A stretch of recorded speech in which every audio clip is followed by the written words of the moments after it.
Theo thống kê của Viện Cervantes thì có đến hơn 65% tình huống giao tiếp đầu tiên của người mới học tiếng Tây Ban Nha là đều diễn ra ở quán cà phê hoặc nhà hàng. Bởi vì trên thực tế thì việc ăn và uống nó là nhu cầu thiết yếu của con người. Và khi các bạn đã đến nhà hàng rồi thì các bạn buộc phải nói chuyện, mở lời ra nói chuyện với người phục vụ, đúng không ạ? Ít nhất là để mình order đồ uống mình thích, đồ ăn mình muốn, hoặc là hỏi xem ở đó có món đặc sản địa phương nào ngon không, hay là bày tỏ về gu ẩm thực của mình, ví dụ như là mình không thích ăn cay, hay là tôi thích uống cà phê ít đường đó, rồi nhận xét về món ăn có ngon hay không, và cuối cùng là gọi thanh toán, đúng không ạ?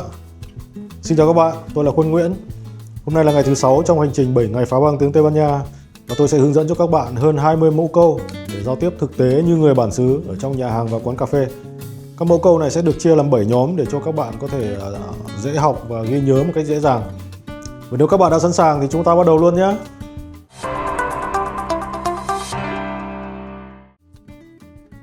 Cách gọi món.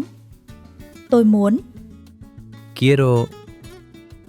Quiero, Ví dụ, tôi muốn một cà phê đen. quiero un café solo. Quiero un café solo. Quiero un café solo. Tôi thích. Me gustaría, Me gustaría. Ví dụ, tôi thích một salad trộn. me gustaría una ensalada mixta. Me gustaría una ensalada mixta. Me gustaría una ensalada mixta. Cho tôi. Para mí, Para mí, Ví dụ, cho tôi một bánh mì gà. para mí un bocadillo de pollo. para mí, un bocadillo de pollo.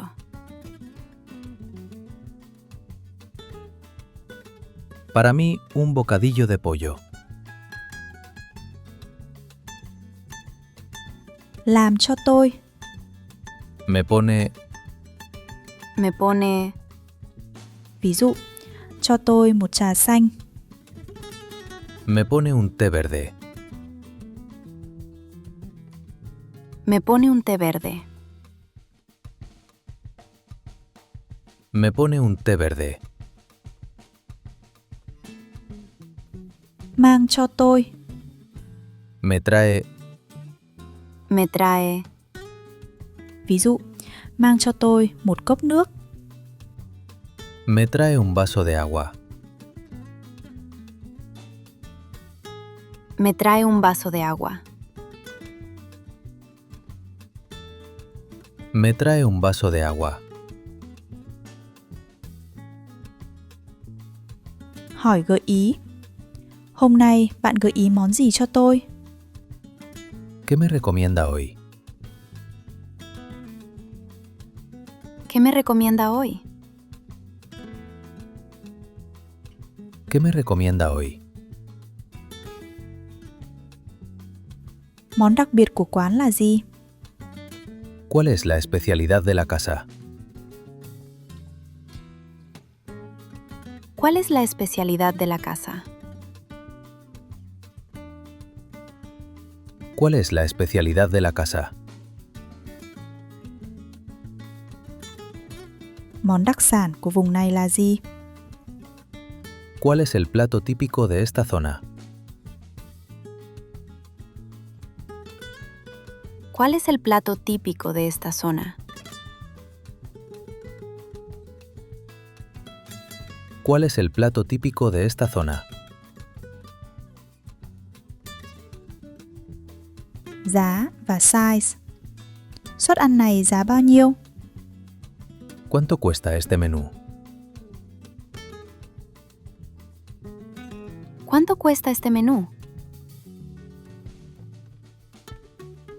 ¿Cuánto cuesta este menú? Cà phê có size nào? ¿En qué tamaño viene el café? ¿En qué tamaño viene el café? ¿En qué tamaño viene el café? Trà này có size lớn không? ¿Tiene tamaño grande para este té? ¿Tiene tamaño grande para este té? ¿Tiene tamaño grande para este té? Thành phần. Bánh này có đường không? ¿Lleva azúcar este pan? ¿Lleva azúcar este pan? ¿Lleva azúcar este pan? Có lựa chọn không đường không? ¿Tiene opción sin azúcar? ¿Tiene opción sin azúcar?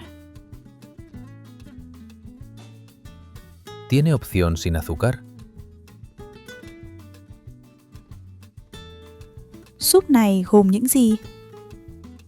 ¿Qué ingredientes tiene la sopa? ¿Qué ingredientes tiene la sopa?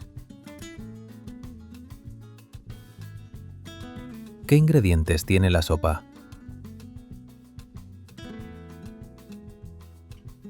Phản hồi món ăn. Cà phê rất ngon. El café está muy bueno.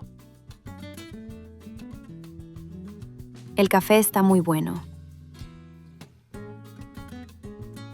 El café está muy bueno. Súp hơi mặn. La sopa está un poco salada. La sopa está un poco salada. La sopa está un poco salada. Cơm rất vừa, ngon. El arroz está perfecto. El arroz está perfecto. El arroz está perfecto. Thanh toán. Tính tiền cho tôi nhé. La cuenta, por favor. La cuenta, por favor. La cuenta, por favor. Tôi trả bằng thẻ được không? ¿Puedo pagar con tarjeta? ¿Puedo pagar con tarjeta?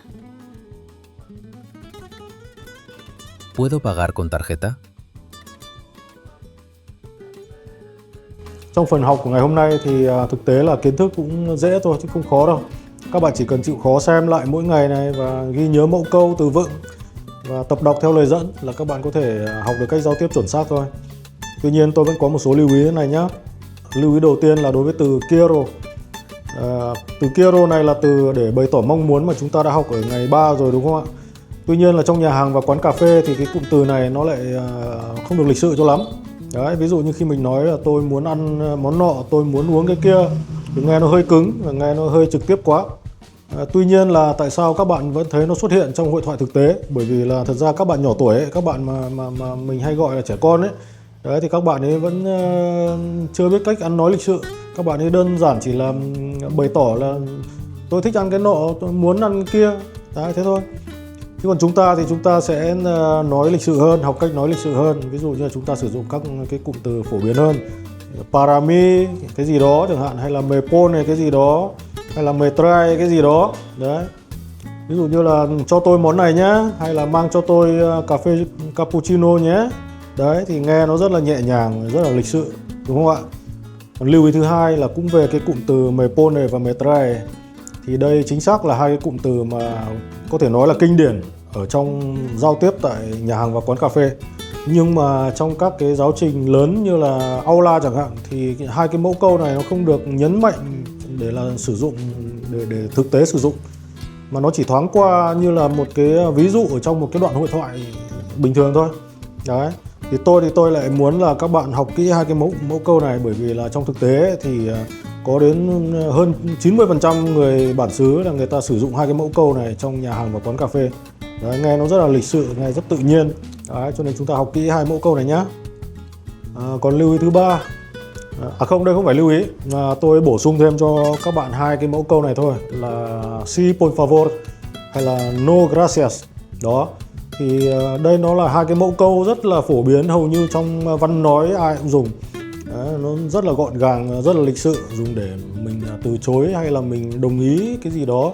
Ví dụ như là người phục vụ người ta muốn hỏi mình là bạn có muốn ăn thêm gì không, hay là bạn có muốn tôi mang cái gì đó cho bạn không, thì mình có thể từ chối hoặc là đồng ý bằng hai cái mẫu câu này. Đấy. Và bây giờ chúng ta lại xem một đoạn hội thoại mô phỏng để cho các bạn nghe và bắt chước theo cái phong cách nói của người bản xứ như thế nào nhé. Hola, ¿tiene mesa para dos? Sí, claro. Por aquí, por favor.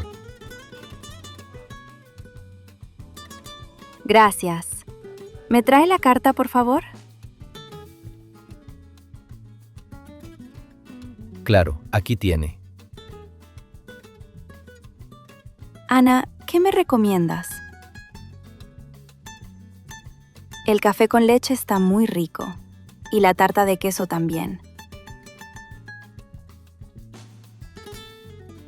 Perfecto. ¿Y cuál es la especialidad de este lugar? Nuestra especialidad es el bocadillo de jamón ibérico. Suena bien.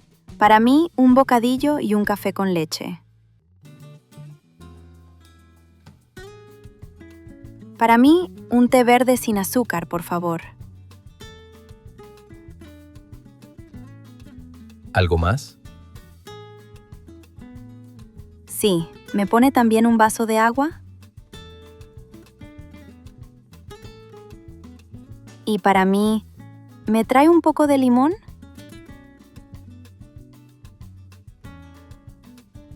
Claro que sí. Aquí tiene su comida. Gracias, está muy bueno. Sí, pero mi té está un poco caliente.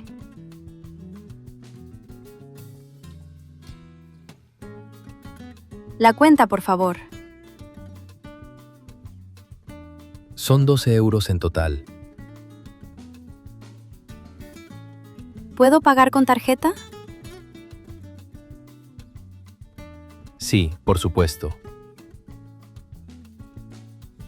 Perfecto. Muchas gracias. Que tengan un buen día, señoras. Rồi, bây giờ đến lượt các bạn này. Các bạn thử đặt một câu hoàn chỉnh về việc là mình muốn order cái món mình thích nhất. Đấy, ví dụ như là para mí món gì đó, me pone món gì đó, hay là me trae món gì đó. Còn món gì mà các bạn thích ấy, thì các bạn có thể tra cứu trên các cái ứng dụng từ điển hay là các cái ứng dụng dịch, ví dụ như là Google Translate chẳng hạn. Đấy, tôi rất là hay dùng cái ứng dụng đó, rất là tiện. Hoặc là hỏi ChatGPT. Đấy, và viết cái câu đó ở dưới phần bình luận của video này nhé, để mọi người cùng biết là mình thích ăn món gì. Và qua đó thì mọi người xem thì mọi người cũng có thể học được là về cái danh từ món ăn hay là đồ uống. Mọi người cùng học hỏi lẫn nhau. Đấy. Và kể cả tôi cũng thế, biết đâu trong những cái món ăn mà các bạn ghi ở trên đấy thì có những cái món mà trong tiếng Tây Ban Nha tôi cũng không biết. Thì qua đó tôi sẽ học hỏi thêm ở các bạn.